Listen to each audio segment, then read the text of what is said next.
Olá, irmãos, boa noite.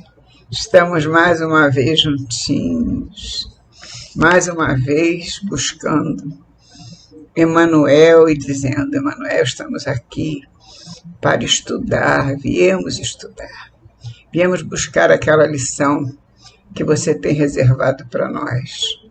E ele tem muitas lições reservadas, hein?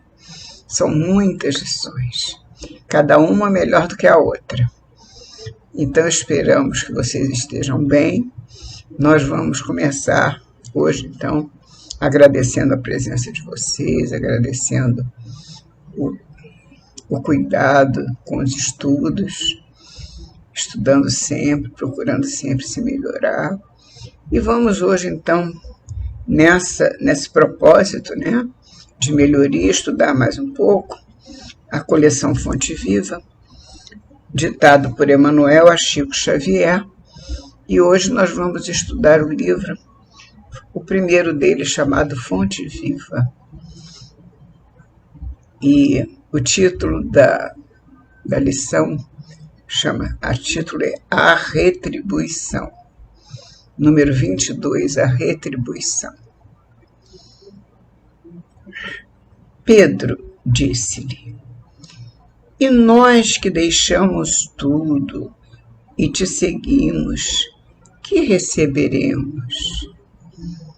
Está em Mateus 19, 27, este versículo. Então, é muito significativo, né? Precisamos meditar sobre essa pergunta de Pedro.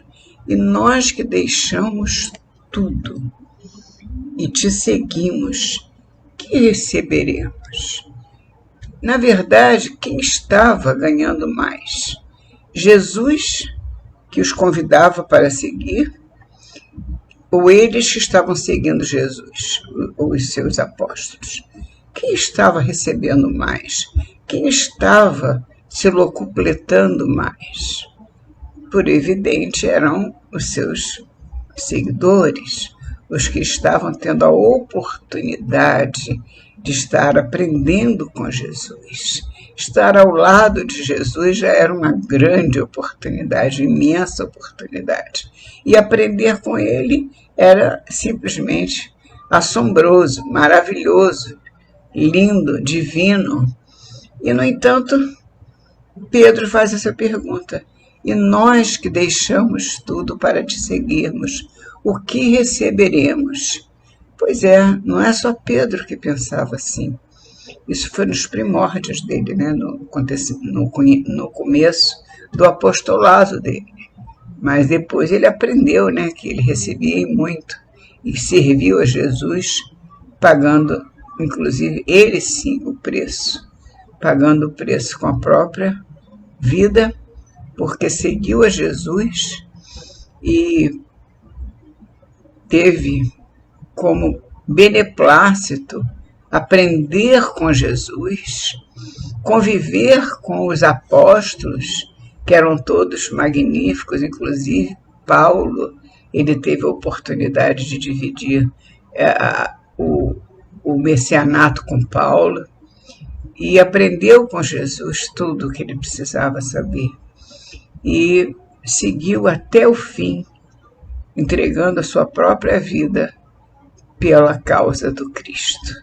Isso realmente é entregar tudo, entregar realmente tudo e nada querer. Então ele estava perfeitamente equivocado, mas ele estava começando. Então aqueles quando começam, são muitas vezes, todos nós quando começamos, trazemos muitos equívocos. E é por isso que a gente precisa estudar, para não nos mantermos nos equívocos, não ficarmos batendo, errando e começando e caindo de novo e errando novamente. Precisamos estudar para nos melhorarmos, porque quando nós estudamos, quando nós tratamos da nossa melhoria espiritual, da nossa melhoria intelectual em relação à doutrina espírita e em todas as lições da vida, quando nós nos aperfeiçoamos nas lições, nós vamos fazer tudo com mais carinho, com mais amor, porque sabemos mais, conhecemos mais, estamos mais aprimorados. Então é evidente que vamos servir melhor.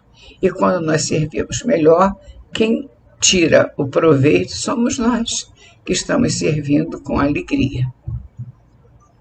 E Emmanuel diz: a pergunta do apóstolo exprime a atitude de muitos corações nos templos religiosos.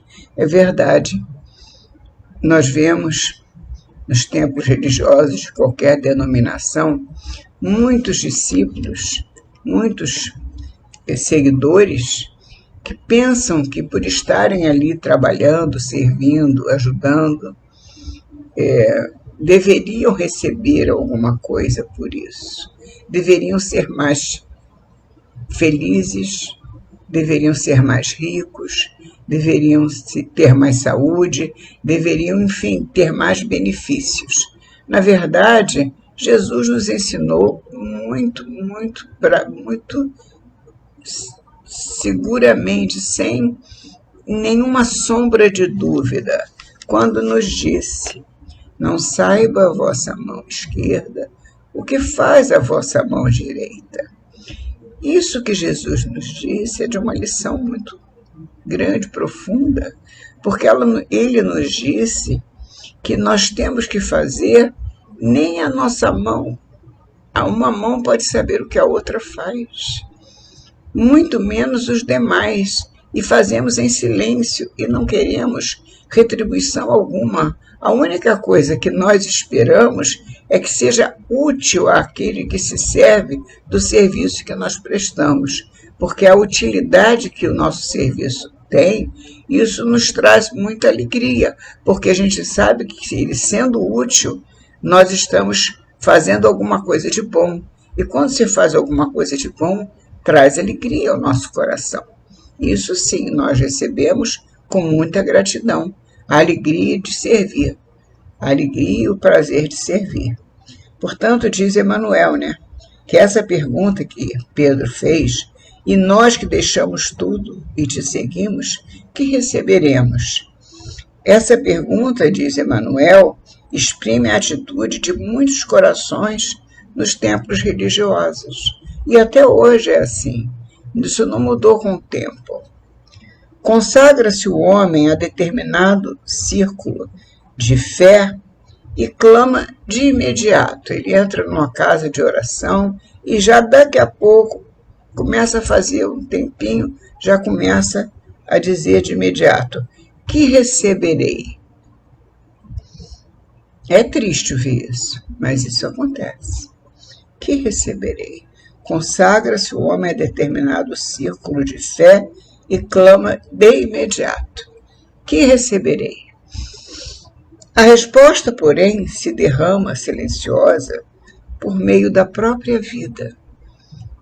E como Jesus fez ensinando aos discípulos, Emmanuel também nos ensina com a própria vida e com as lições da natureza.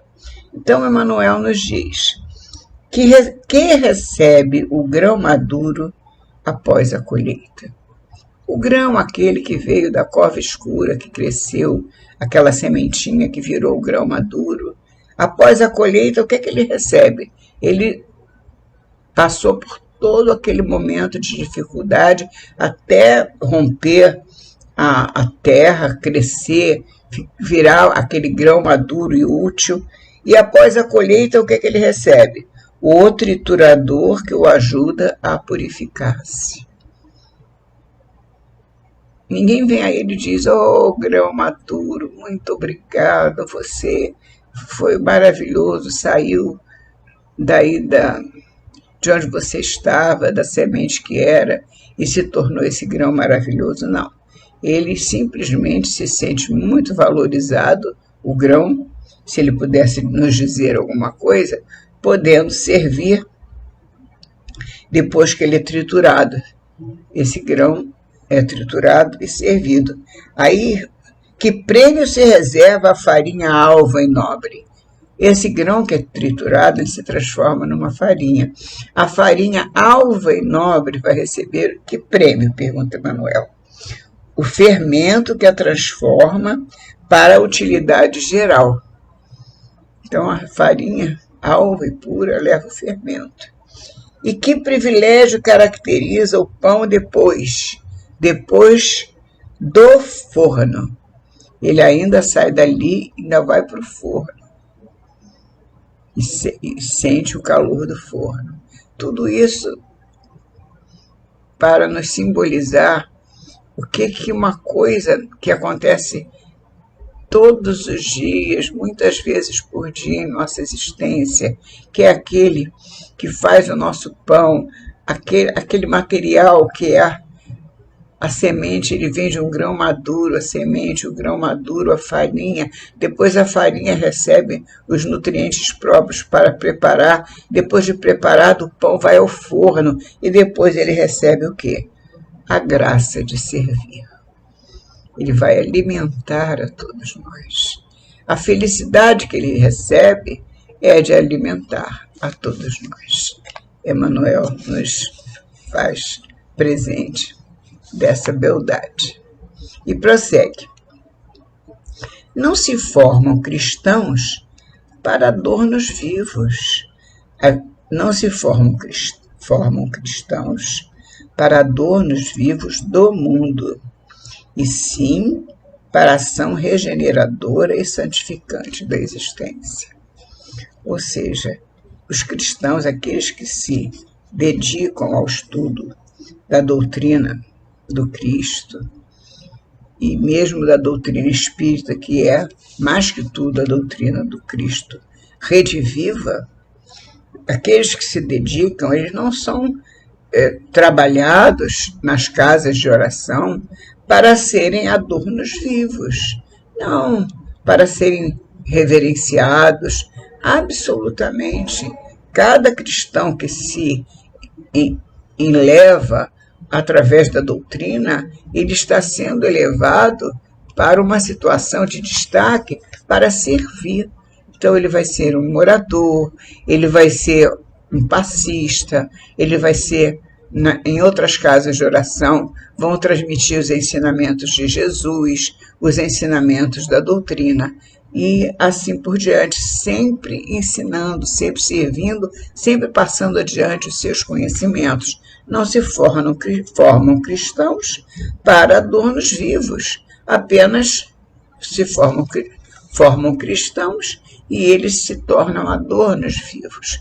Isso simplesmente não nos enaltece, ao contrário, nos entristece, porque esses cristãos, eles têm que servir, e ao servir, eles ajudam outros irmãos a progredirem também, a seguirem adiante.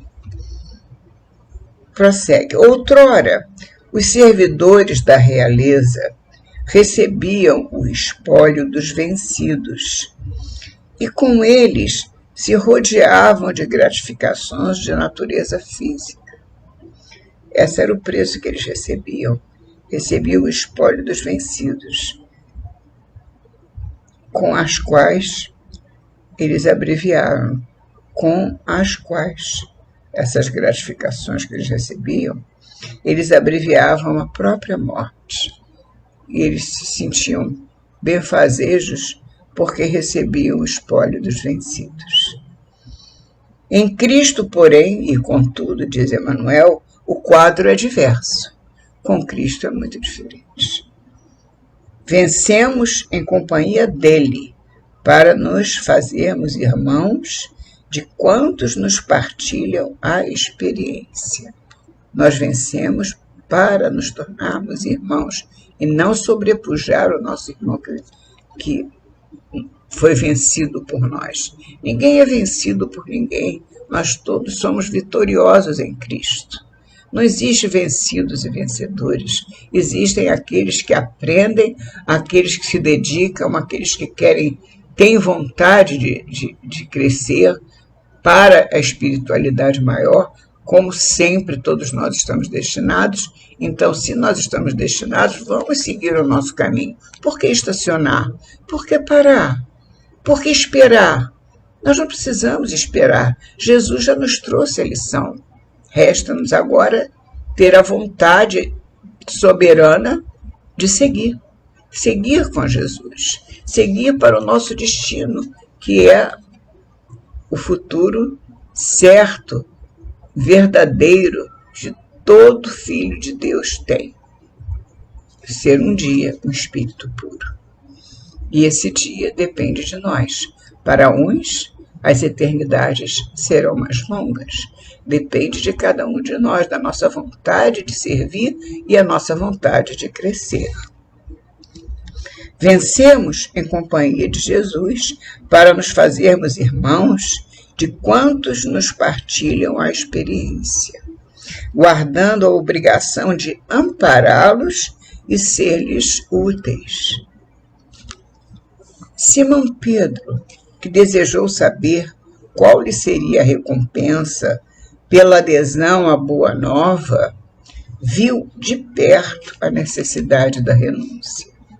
É preciso renunciar às coisas do mundo e sim pensar nas coisas eternas, porque pelas coisas eternas nós, como espíritos imortais, vamos ver que é disso que nós precisamos, crescer para sermos espíritos puros.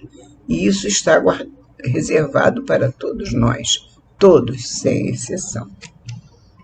Quanto mais em Pedro, falando sobre Pedro, Simão Pedro, que desejou saber qual lhe seria a recompensa pela adesão à Boa Nova, viu de perto a necessidade da renúncia. Quanto mais se lhe acendrau a fé, quanto mais aumentava a sua fé, maiores testemunhos de amor à humanidade lhe foram requeridos. Quanto mais o nosso conhecimento aumenta, quanto mais a nossa fé cresce, mais nos são solicitados exemplos de fidelidade. Quanto mais nos elevamos diante das coisas de Deus, mais úteis nos tornamos nesta obra, porque a obra é de Jesus, é de Deus, nosso Pai Celestial. Mas, sobretudo, é nessa obra que somos valorizados para crescermos para a eternidade. E se nós somos valorizados neste trabalho, ele para nós é a maior bênção que poderia acontecer em nossas vidas. Temos então que agradecer a Deus muito pelo serviço de ser útil. Quanto mais conhecimento Pedro adquiriu, a mais ampla caridade foi constrangido. Quanto mais conhecimento ele adquiria, mais constrangido a ampla caridade até o sacrifício extremo. Porque Pedro foi morto, crucificado, e pela sua vontade crucificado de cabeça para baixo para não se igualar ao Cristo. Ele pediu que fosse crucificado assim. E ele se entregou de corpo e alma à sua missão até o fim. Porque, na verdade, ele mostrou a todos nós, como Jesus também mostrou, que o corpo para nada nos serviria depois de morto. Então, ele viveu a vida que precisava viver, fez tudo o que precisava fazer, serviu o tempo todo sem nenhuma recompensa e entregou o seu corpo, finalmente, depois que viveu tudo isso. Assim, é exemplo para todos nós, que devemos ter uma vida sempre útil, sempre útil. Quanto mais conhecimento adquiriu, a mais ampla caridade foi constrangido até o sacrifício extremo. Se deixaste, pois, por devoção a Jesus, os laços que te prendiam às zonas inferiores da vida. Recorda que por felicidade tua recebeste do céu a honra de ajudar, a prerrogativa de entender e a glória de servir.